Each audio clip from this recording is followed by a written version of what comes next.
Halo, selamat sore pemirsa. Demikian tadi berita pilihan iNews Sore.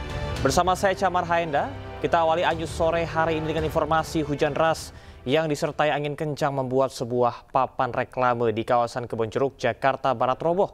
Akibatnya sebuah sepeda motor tertimpa papan reklame dan sejumlah kendaraan roda 4 rusak.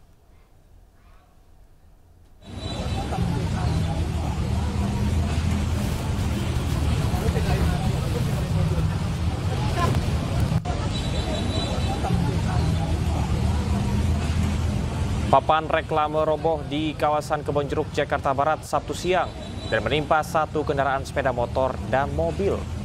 Robohnya papan reklame diduga imbas angin kencang yang menerjang wilayah Jakarta dan sekitarnya.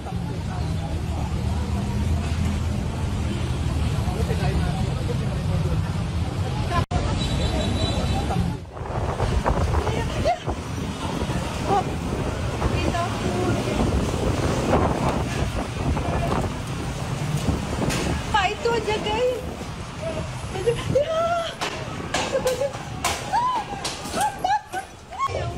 Angin kencang juga melanda wilayah kota Depok, Jawa Barat.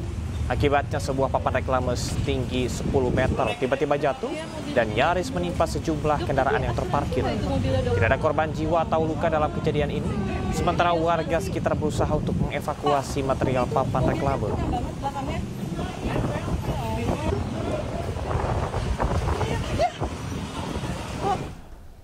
Kita beralih ke informasi lain, pemirsa. Pasca SK Menteri Dalam Negeri yang memasukkan 4 pulau milik Provinsi Aceh di Kabupaten Aceh Singkil ke Sumatera Utara, Gubernur Aceh melakukan pertemuan tertutup dengan forum bersama DPR RI, DPD RI, serta DPR Aceh.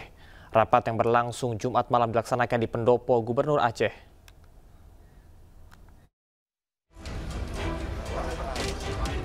Pasca surat keputusan Menteri Dalam Negeri yang memasukkan 4 pulau di Provinsi Aceh di Kabupaten Aceh Singkil di Sumatera Utara, Gubernur Aceh melakukan pertemuan tertutup pada Jumat malam dengan anggota DPR RI, DPD RI, serta anggota DPR Aceh.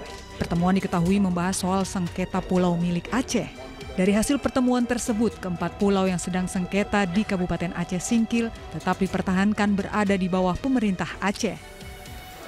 Sepertinya kita yang pertama itu hak kita, bukti dan data hak kita, ya. Kemudian secara histori itu hak kita, apalagi secara penduduk hak kita, geografi juga hak kita. Dasar itu saja kita pertahankan. Dalam rapat tersebut, pemerintah Aceh juga menyusun langkah dan sikap resmi yang akan disampaikan pada pertemuan dengan Mendagri tanggal 18 Juni mendatang. Dari Banda Aceh, Sukri Sarifuddin, iNews melaporkan. Sebelumnya, Gubernur Sumatera Utara Bobi Nasution menyebut akan mengajak pemerintah Aceh untuk bekerja sama mengelola 4 pulau yang berada di Kabupaten Aceh Singkil jika nantinya keputusan Kemendagri tetap menyerahkan 4 pulau tersebut menjadi wilayah Sumatera Utara.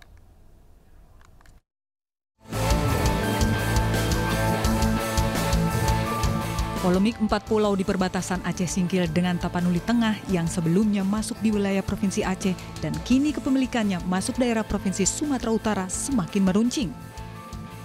Gubernur Sumatera Utara Bobi Nasution menyebut bukan wewenangnya soal penyerahan proses kepemilikan 4 pulau tersebut. Meski demikian, Bobi menyebut akan mengajak pemerintah Aceh bekerja sama untuk mengelola 4 pulau tersebut. Kalaupun nanti ataupun sekarang statusnya dimiliki oleh pemerintah Provinsi Sumatera Utara, ataupun kalau nanti tetap dijadikan milik pemerintah Provinsi Sumatera Utara, saya ngajak Provinsi Aceh untuk sama-sama mengelola. Bukan kita mencuri segala macam, masa baru 3 bulan skema pencurian udah dimulai, enggak. Sementara Gubernur Aceh Muzakir Manaf secara tegas menolak untuk bekerja sama mengelola 4 pulau tersebut. Macam mana kita bersama itu kan hak kita, pujaan kita, milik kita, wajib kita pertahankan. Menurut Muzakir Manaf, berdasarkan dokumen dan fakta sejarah, Pulau Panjang, Pulau Lipan, Pulau Mangkir Besar, serta Mangkir Kecil merupakan bagian dari wilayah Provinsi Aceh sejak dahulu dan wajib dipertahankan. Tim Liputan iNews melaporkan.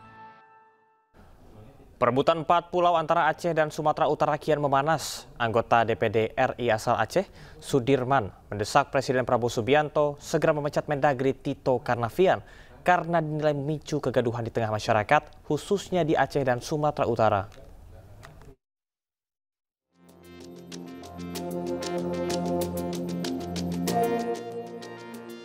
Polemik penyerahan 4 pulau di Kabupaten Aceh Singkil kepada Provinsi Sumatera Utara semakin memanas.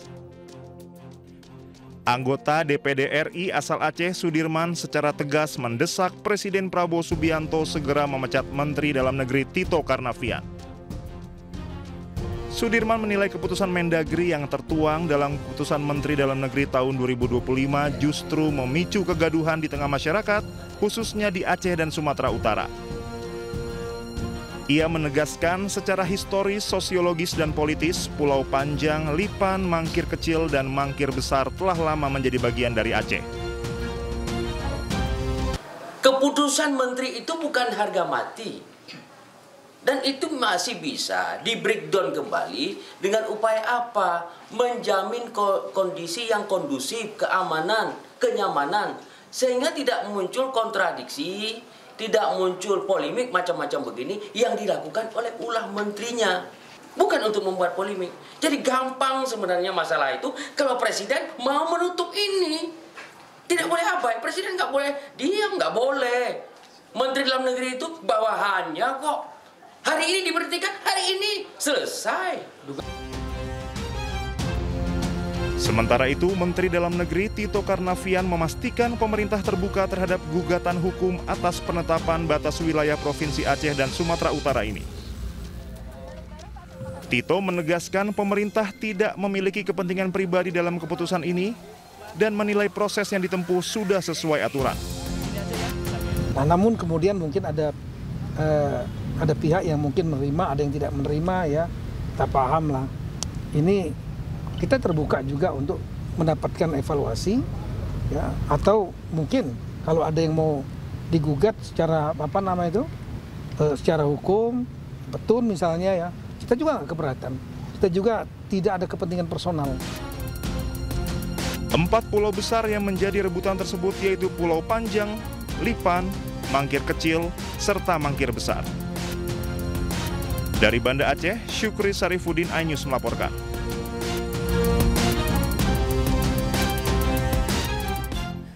Cegah gesekan di masyarakat terkait dengan sengketa 4 pulau di Kabupaten Aceh Singkil, anggota Komisi 3 DPR RI asal Aceh, Nasir Jamil, mendesak Presiden Prabowo membatalkan keputusan Mendagri. Keputusan Menteri Dalam Negeri Tito Karnavian memindahkan 4 pulau di Kabupaten Aceh Singkil ke Provinsi Sumatera Utara terus menuai kontroversi. Masyarakat Aceh menilai pemindahan Pulau Panjang, Pulau Lipan, Pulau Mangkir Kecil, serta Mangkir Besar dilakukan dengan sangat gegabah tanpa memperhitungkan potensi konflik yang akan terjadi. Untuk mengantisipasi konflik yang terjadi di Aceh dan Sumatera Utara, anggota DPR RI dari Aceh, Nasir Jamil pun meminta Presiden Prabowo Subianto memerintahkan Mendagri segera membatalkan SK pemindahan 4 pulau tersebut.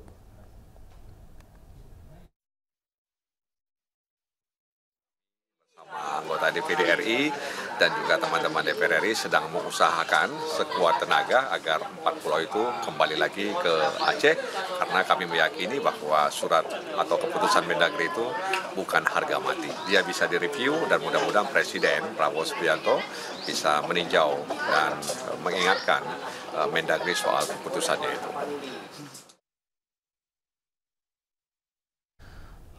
Wakil Presiden ke-10 dan ke-12 Republik Indonesia, Yusuf Kala, mengingatkan status 4 pulau di Provinsi Aceh yang kini menjadi sengketa antara Aceh dengan Sumatera Utara telah tertuang dalam Undang-Undang Nomor 24 Tahun 1956. Selain di Undang-Undang Nomor 24 Tahun 1956, status 4 pulau tersebut tertuang dalam Perjanjian Helsinki yang disepakati antara Gerakan Aceh Merdeka dan Indonesia yang diteken pada 15 Agustus 2005. Pak JK, tapi kalau kita melihat keputusan yang diputuskan oleh pemerintah pusat gitu ya, dari Mendagri, kalau Anda melihat ini kan artinya pemerintah pusat memiliki data dan juga landasan hukum tentang teritorial 4 pulau itu. Kalau landasan hukum yang Pak JK tahu seperti apa mengenai letak teritorial 4 pulau itu? Ya, sekali lagi pendirian Provinsi Aceh sebagai provinsi dengan otonomi khusus itu dengan Undang-Undang 24. Jadi kalau secara umum termasuk pulau yang diklaim oleh Aceh itu Singkil bagian dari Aceh. Jadi tentu dari segi sistem hukum undang-undang lebih tinggi dibanding Kepmen kan. Ya, oke. Jadi agak sulit tentu itu dirubah dengan Kepmen karena yang mendirikan Aceh itu undang-undang. Barangkali Anda sudah berkomunikasi dengan Mendagri soal ini seperti apa, Pak? Iya, saya berkomunikasi dengan beliau dan saya yakin maksudnya baik.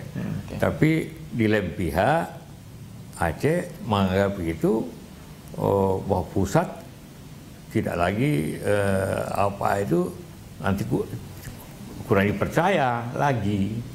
Sulit bagi kita semua yang sudah bekerja baik dengan teman-teman untuk kedamaian di Aceh, nanti lagi timbul masalah baru. Jadi dan di samping itu sejarah ada diulas di sejarah sejak dulu. Itu memang pulau itu masuk ke Aceh, bagian dari Aceh. Termasuk mungkin pada saat itu pertemuan di Helsinki dan lain sebagainya, Pak, MOU itu? Kita tidak bahas itu. Helsinki hanya mengatakan MOU Helsinki bahwa perbatasan di Aceh itu harus sesuai dengan perbatasan tahun 1956. Tahun 96 itulah Undang-Undang 24 yang dikeluarkan oleh Bung Karno agar provinsi Aceh menjadi provinsi. Jadi perbatasannya kabupaten-kabupaten itu. Ya, kabupaten itu memang agak pasti sesuai itu. Sehingga kenapa sekian puluh tahun tidak dibikin peta perbatasan. Karena dianggap bahwa kabupaten ini cukup untuk perbatasan itu. Dan pemirsa, untuk membahas polemik 4 pulau Aceh Singkil yang kini masuk dalam wilayah Sumatera Utara, sudah bersama dengan kami Wakil Menteri Dalam Negeri Bima Arya Sugiarto. Selamat sore Pak Bima Arya. Selamat sore. Baik, Pak Bima, bagaimana pemerintah pusat menyikapi klaim tumpang tindih antara Aceh dan juga Sumatera Utara terkait dengan 4 pulau ini? Kementerian Dalam Negeri menyikapi persoalan ini dengan penuh kecermatan dan hati-hati karena penting untuk memfokuskan kepada data tidak saja geografis tetapi juga historis dan kultural. Nah, karena itu Pak Menteri, Pak Prof. Tito Karnavian sudah memutuskan untuk melakukan kaji ulang secara keseluruhan. Jadi pada hari Selasa nanti Kemendagri akan melakukan kaji ulang dan kemudian pada hari berikutnya Pak Menteri akan juga mendengar masukan dan pandangan dari para tokoh masyarakat Aceh dan Sumatera Utara, pimpinan wilayah, gubernur, bupati, termasuk teman-teman Dewan, DPR dan DPRD begitu. Baik. Jadi penting untuk membuka dialog agar terdapat kesamaan data, fakta, dan informasi. Baik, membuka dialog dan juga pengkajian ulang. Kemudian berkaitan dengan pernyataan Pak Yusuf Kalla yang menyebutkan bahwa undang-undang lebih tinggi daripada keputusan menteri. Tanggapan dari Kemendagri seperti apa, Pak? Pernyataan dan pandangan Pak Yusuf Kalla itu sangat penting untuk memperkaya informasi dan data yang harus kita dalami. Nah, merujuk kepada pernyataan Pak JK, yang pertama di situ ada poin dari MOU Helsinki. Betul sekali yang disampaikan Pak JK, bahwa dalam satu poin di MOU itu ada kesepakatan untuk merujuk batas wilayah kepada batas wilayah 1 Juli tahun 56. Dan dari situ kami menggali, memang betul seperti disampaikan Pak JK, ada Undang-Undang Nomor 24 tahun 56 yang mengatur batas wilayah.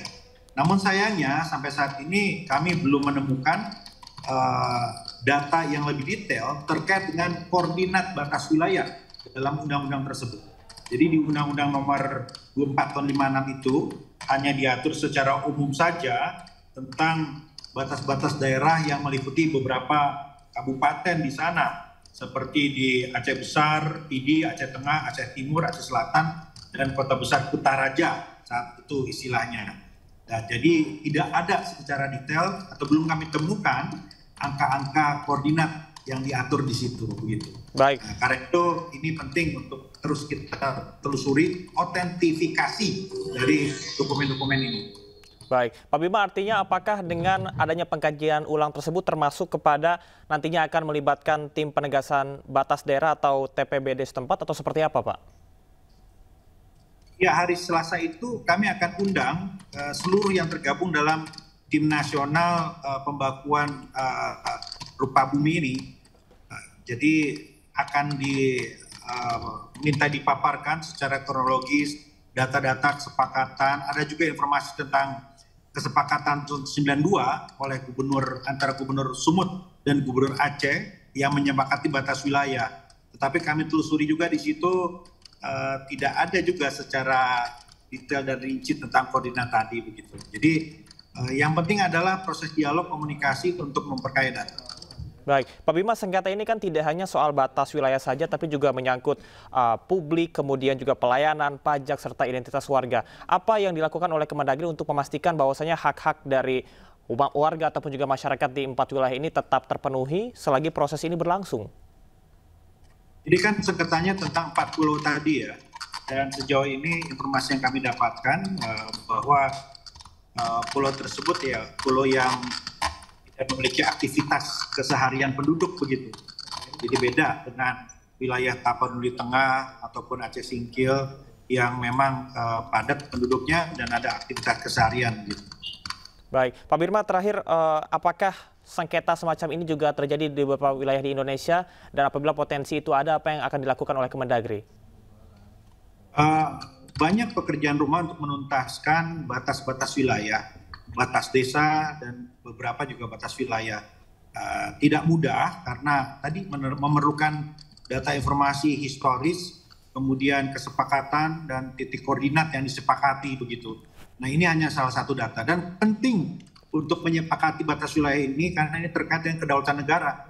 Jadi pemerintah Republik Indonesia harus selalu mengupdate data-data batas wilayah ini kepada Perserikatan Bangsa-Bangsa untuk menegakkan kedaulatan negara dan mencegah adanya intervensi ataupun pencaplokan dari batas wilayah kita oleh negara lain begitu. Baik, Pak Bima, kalau kita berpikir secara visioner, apakah nantinya keputusan final ini akan melalui Permendagri atau melibatkan keputusan Mahkamah Konstitusi?